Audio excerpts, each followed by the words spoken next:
Good evening, everyone, and welcome to the Keith Sykes Lecture. Two very, very big thank yous first. The first is to Keith Sykes, without whom this annual lecture would not be possible, and indeed Pembroke's engagement enthusiastically with Italian studies would not be possible. Keith, we are permanently in your debt for this. Thank you. And the other big word of thanks is to Ambrogio Pistoia, who is our Keith Sykes Research Fellow at present, and who is responsible for organising everything for tonight. So Ambrogio, I have just said a big thank you to you. Tonight's lecturer is Gabriele Finaldi. Gabriele has the great distinction, which he shares with the master of Pembroke, in having been born in Bath. However, he has the much greater distinction of having had a Neapolitan father, which is why it is wonderful for us to be able to welcome you here this evening. Now, Gabriele started his life as a curator in the National Gallery in London. He then moved off to become the deputy director of the Prado in Madrid, and he has now come back for 3 years now, I think, to be the director of the National Gallery in London. And he's already made a huge impact on the National Gallery, and amongst the really important things he has done is the acquisition of the wonderful Bellotto of the fortress at Königswinter, Königsstein. I'm sure that will form part of what he's going to talk to us about. He is going to talk to us about Bernardo Bellotto. That's right. And Gabriele, welcome, and over to you. Thank you.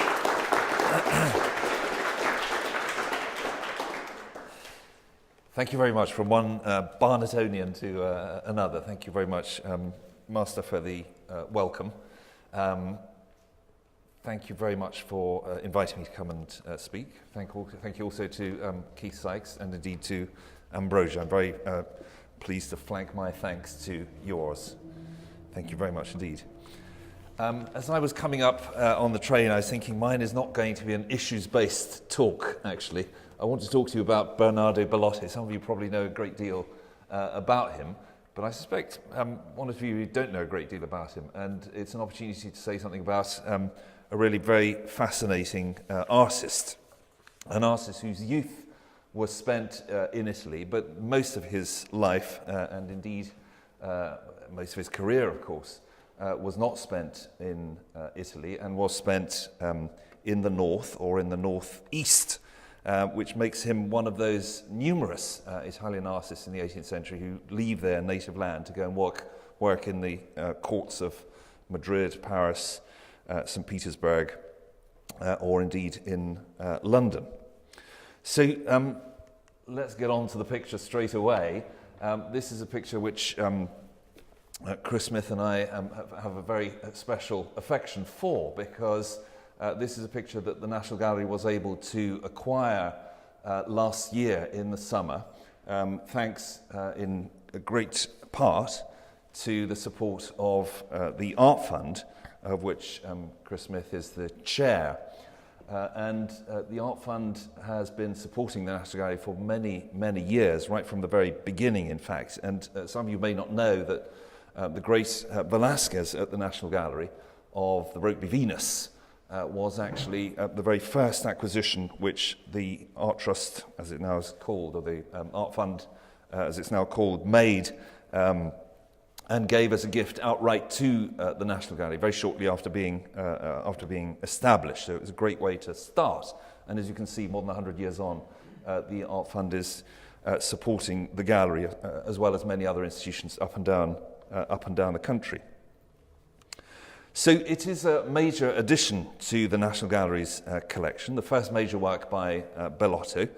We thought until the 90s that we didn't have any Bellotto in the collection, and in the mid-90s we discovered that a picture that we used to call Follower of Canaletto turns out to be an interesting early work by Bellotto, but by no means a great masterpiece.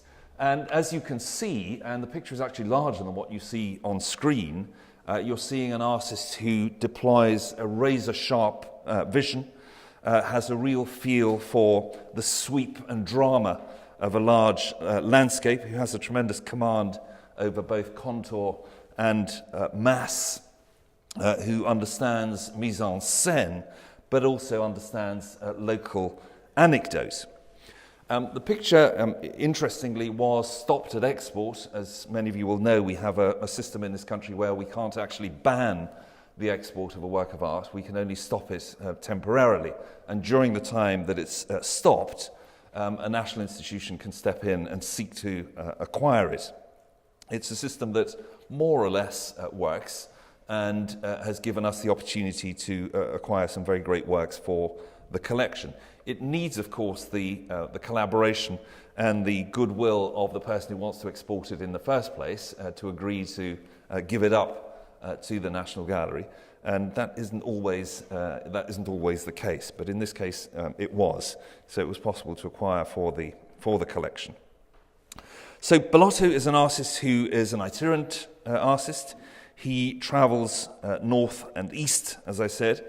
He leaves Venice, the place of his birth, in 1747, aged just 25, and in fact never returns.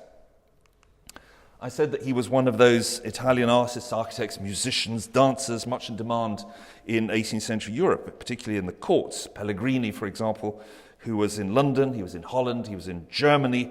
Tiepolo also works in Germany and spends many years in Madrid. Rastrelli, the architect who designs the Winter Palace in St. Petersburg, or think of Farinelli, for example, at the court of Fernando VI in Madrid.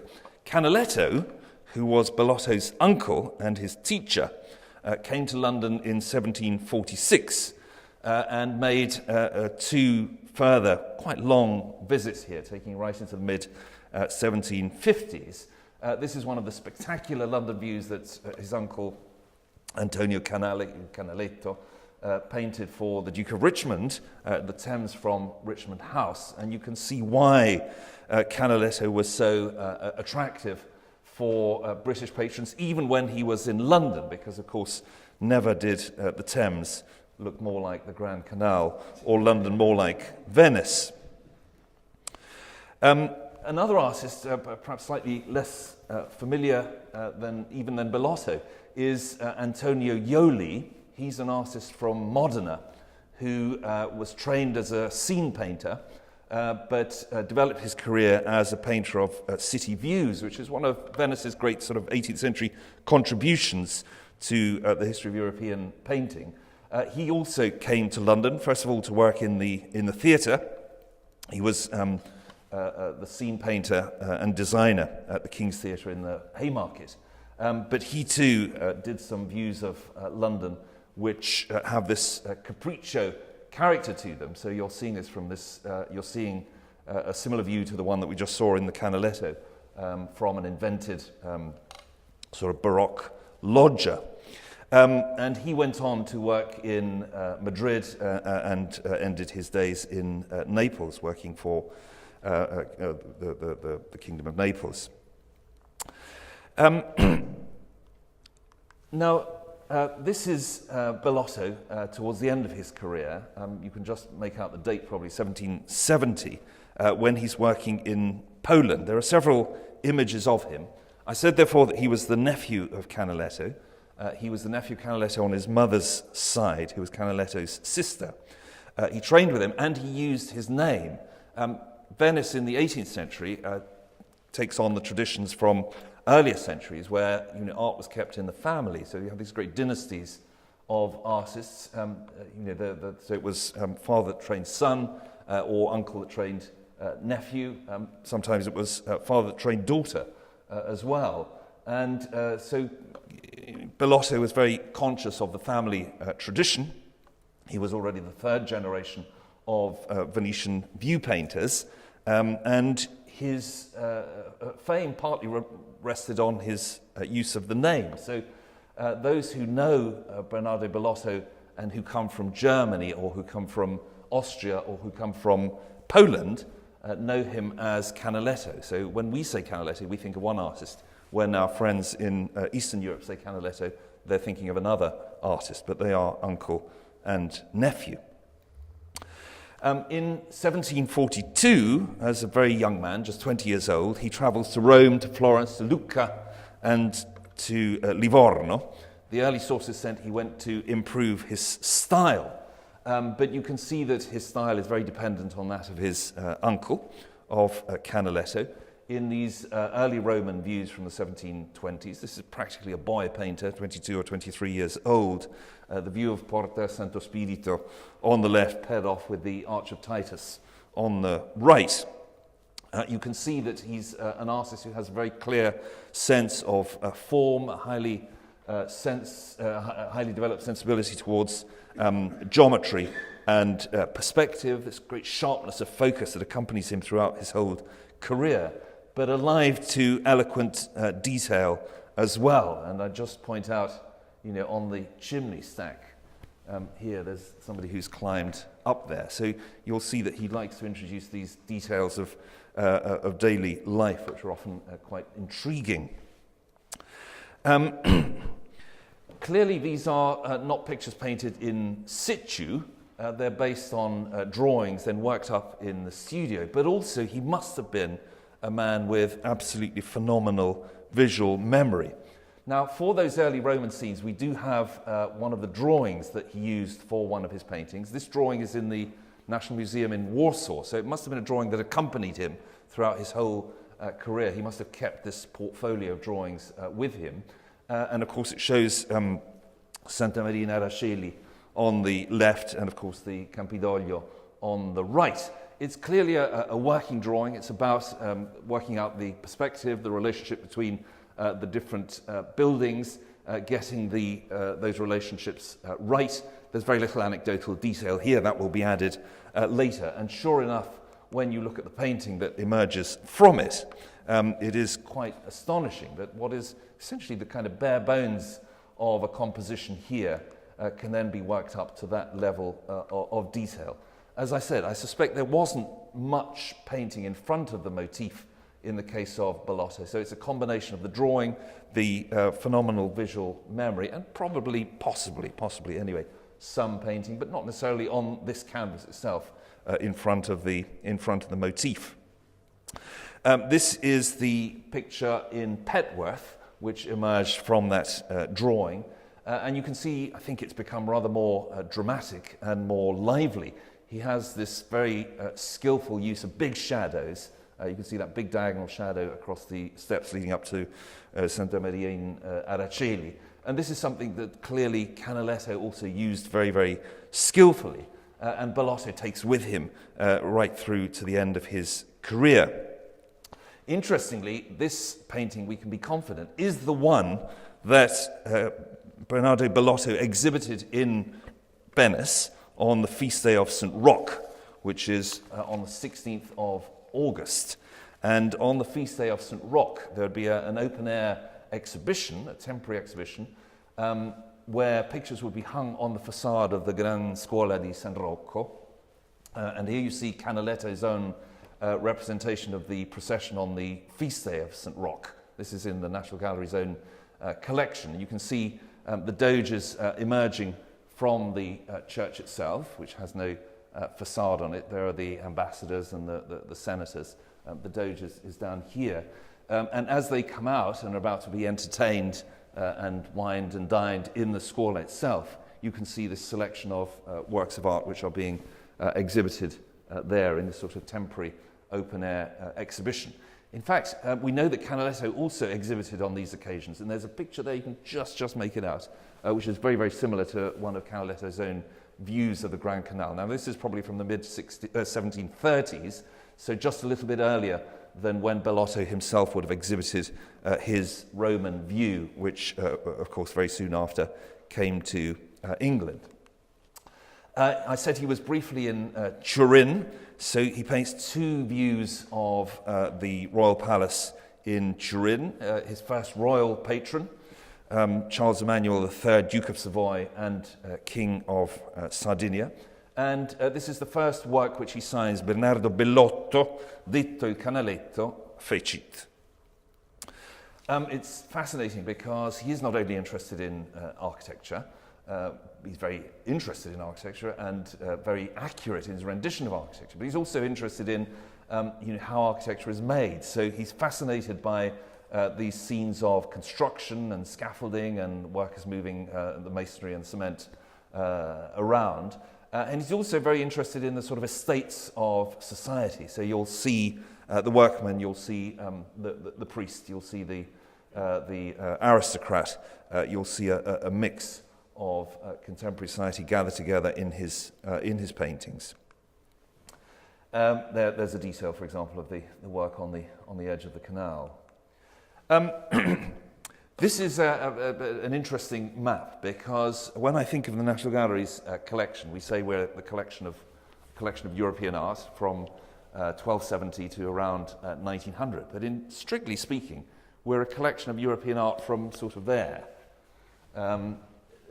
Very little of this, none of that.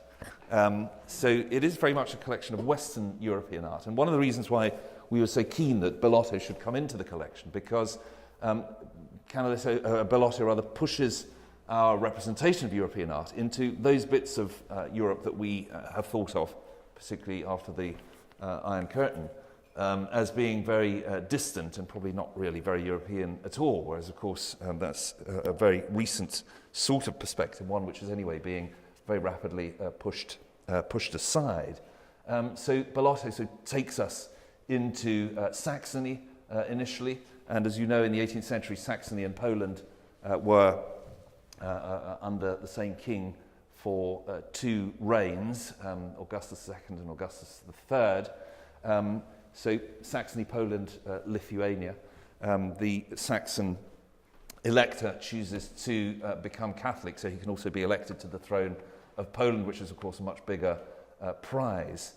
And so whereas Canaletto heads to London and Tiepolo works in Germany and then goes on to Spain, Bellotto heads not to England, but to Dresden in the first instance, and as I said, later to Munich, Vienna, and finally to Poland.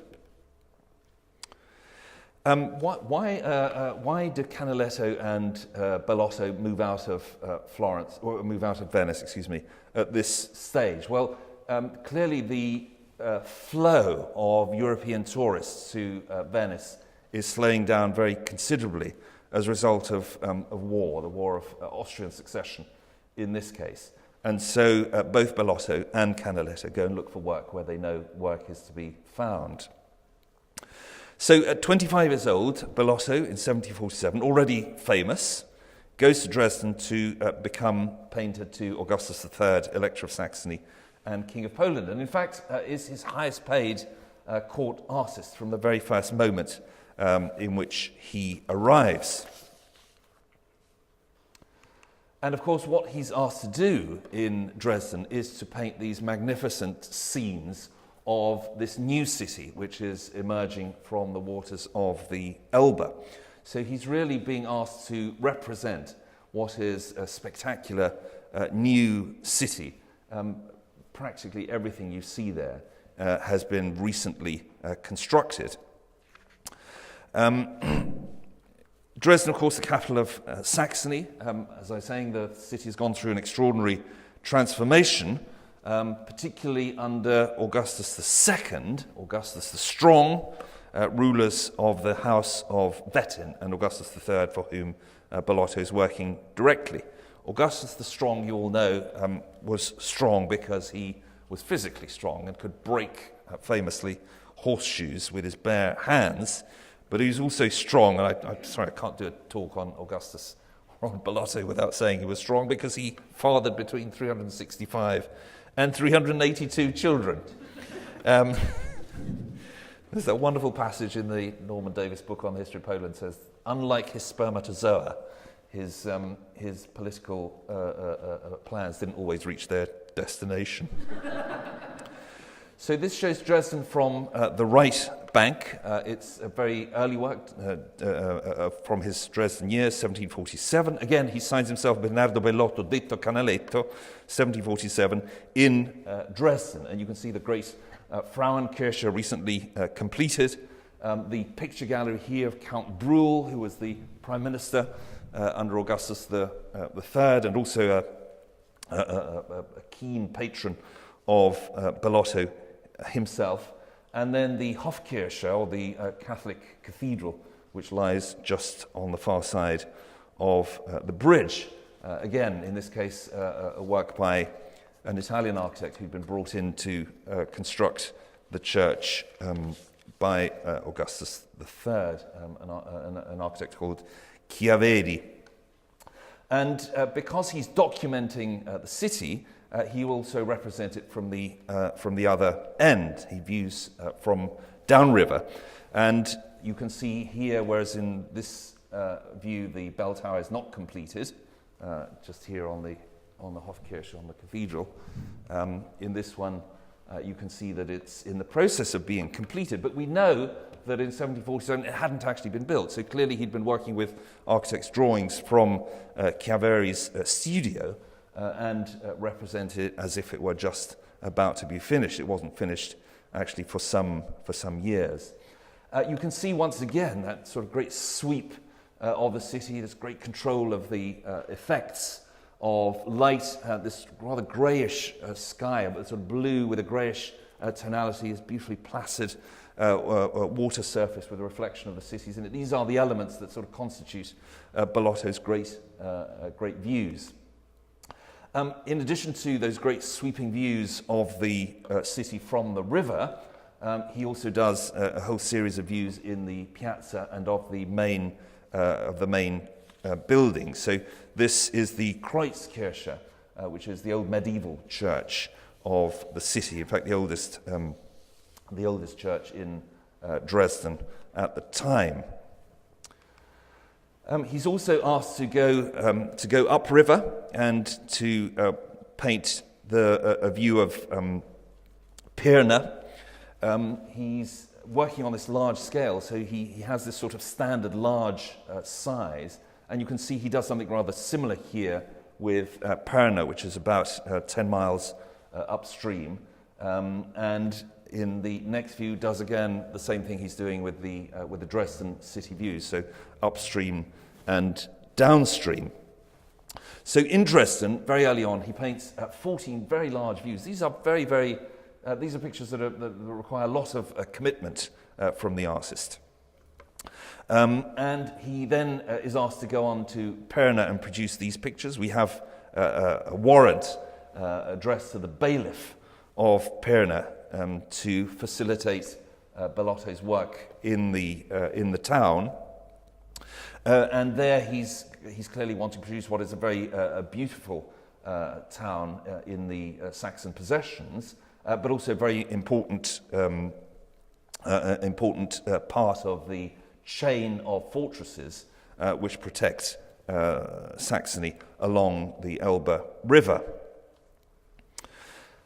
So he does those two views, and then, like he does also for Dresden, so he establishes a sort of pattern of working, these great sweeping panoramic views, and then the sort of set pieces inside the town or inside the city, and in this case he's up on the fortress, and includes these soldiers and sort of serving ladies sat round a table, guarding what looks like a very, very placid landscape. It doesn't really need much guarding. Of course it did, because very soon after the Prussians will invade, but we'll come to that in just a moment.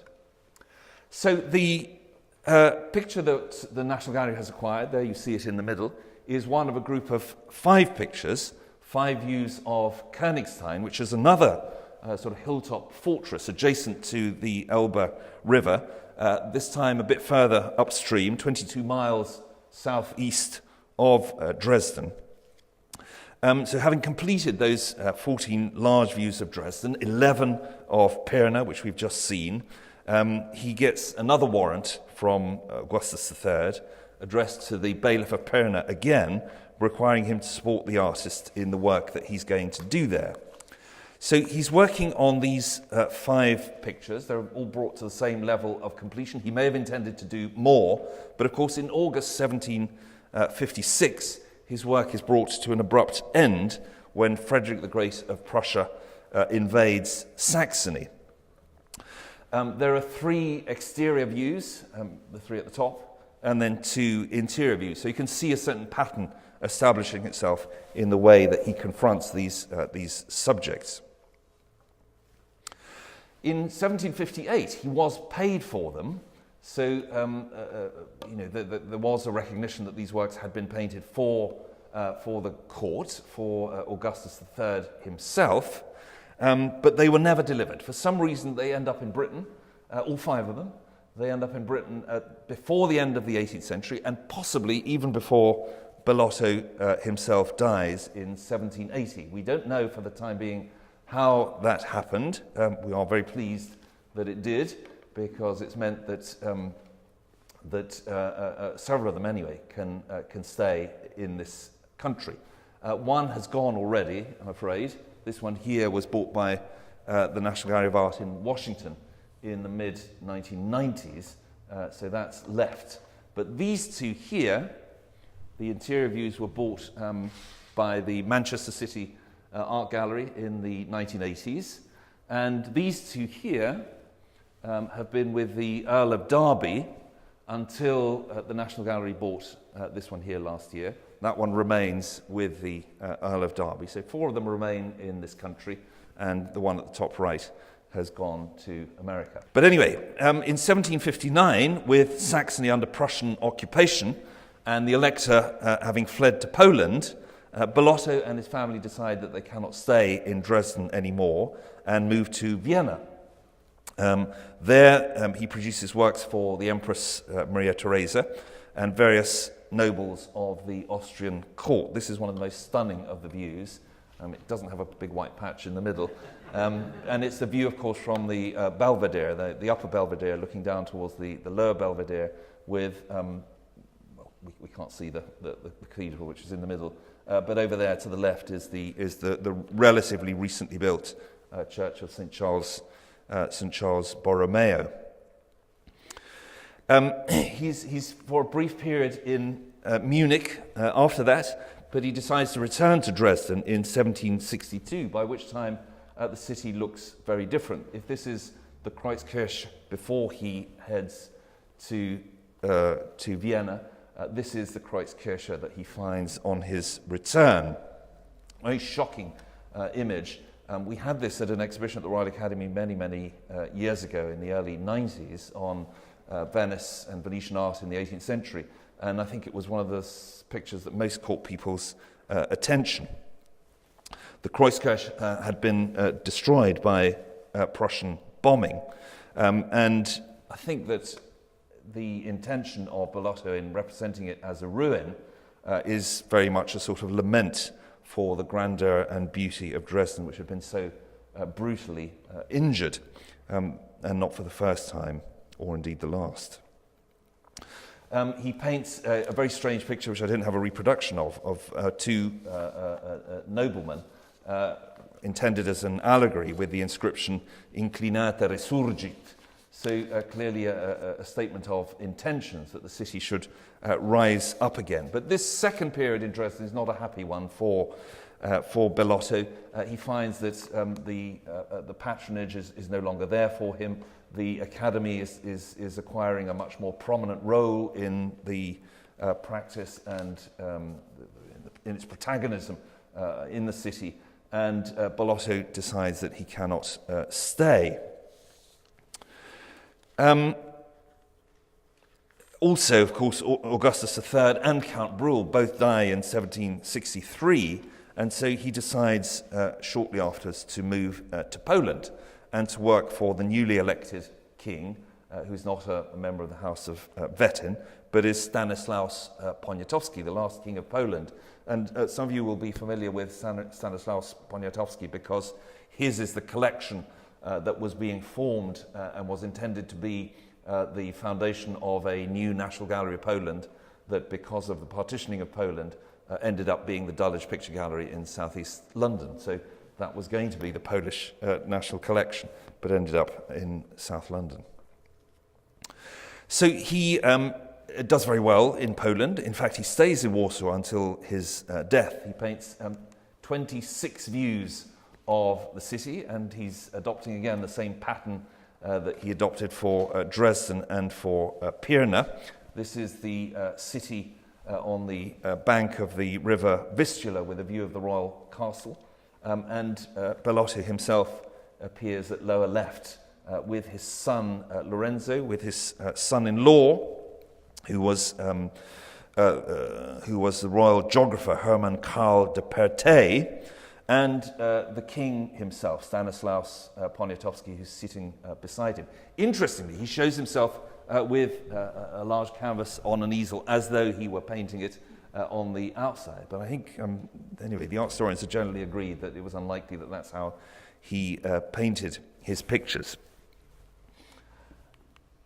So he paints this large series of views of Warsaw, and of course it's well known that the paintings of Bellotto were used after the bombing of Warsaw in the Second World War for the reconstruction of the city, which was perhaps not the most skillfully executed reconstruction, but nonetheless these Bellotto views, which are extraordinarily accurate in their representation, their recording of the city, were used for the reconstruction of Warsaw in the late 1940s and 50s.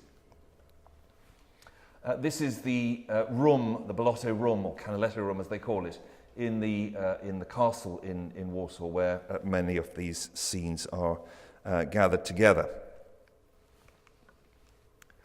And he also, I think the pictures become ever more complex as well. So he represents here the election of Stanislaus Augustus in September 1764 on the outskirts of Warsaw.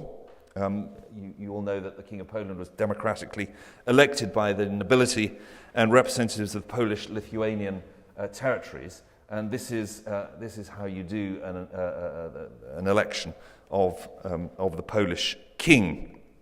Complex and spectacular. And indeed, Bellotto, who by this time thinks rather highly of himself, includes himself in the picture on the far left. He's down here. And there's a detail of him in profile with his wig.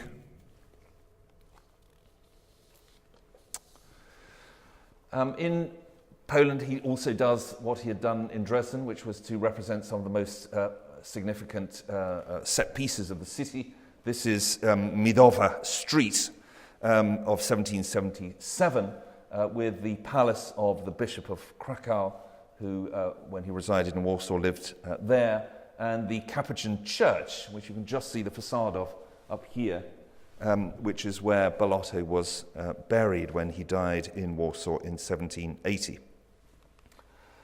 Once again, he includes some wonderful details of contemporary life. So here you have a sale of prints which are hanging on strings, attached to the wall.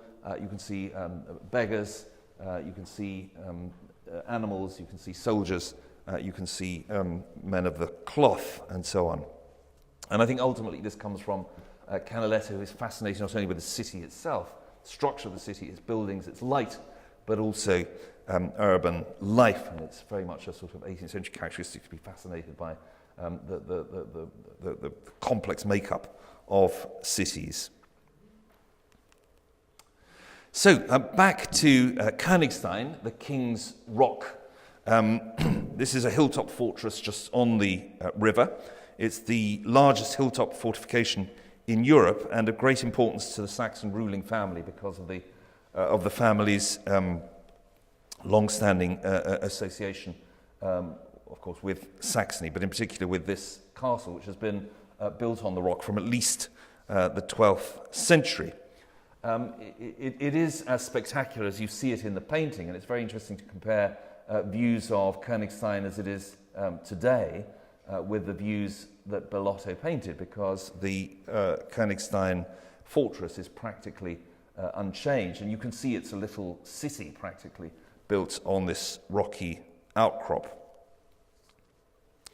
It rises about 240 meters above the Elbe River, which you can see on the left, and is composed, and was composed already in Bellotto's time, of about 50 separate buildings.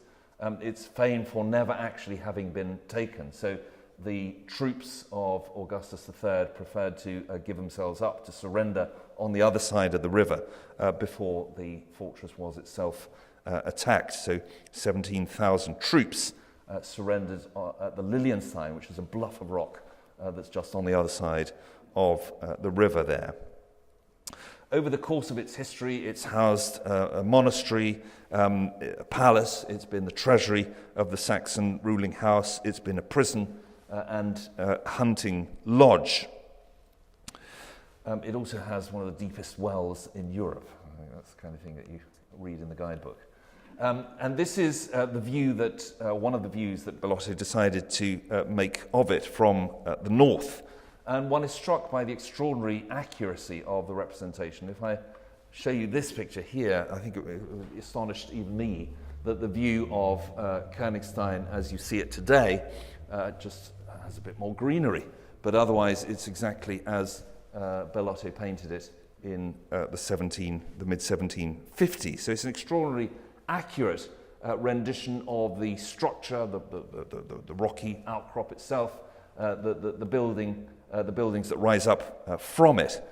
He chooses this rather dramatic view, and I think makes it even more dramatic in the way he uses these big shadows. And it was almost certainly the case that this was going to be hung at quite a high level. When he paints these series of pictures, there are clearly some that are intended to be hung higher than others. So I think the extraordinary drama of the view was intended to impress the viewer who was seeing it from below. And of course, some of the buildings that he represents can be compared with exactly how they are today. The building that you see over there on the far left, for example, this sort of very elegant sort of Baroque pavilion is just as you see it, and this sort of fairy tale tower you see on the left-hand side, and then from a different point of view in the photograph. So the sort of silhouetting of the contour of the building against this very, very large bluish grey sky is, I think, what makes these the visual impact of these pictures so marked. Which is one of the reasons why we're so pleased to have it in the National Gallery. Once again, you see him interested in construction. You see him interested in the workmen at work on the flesh. That's that bit of stonework that's pointing out of the main structure of the fortress. And once again, and taking us right back to that early Roman view, you can see a sentry up there, which is literally kind of two flecks of paint. But his awareness of the daily life of the places in which he's painting. They're the two scenes, the two other scenes of Königstein from the exterior, and that's the Lilienstein, that bluff that I was talking about, where the troops of Augustus III surrendered to Frederick the Great.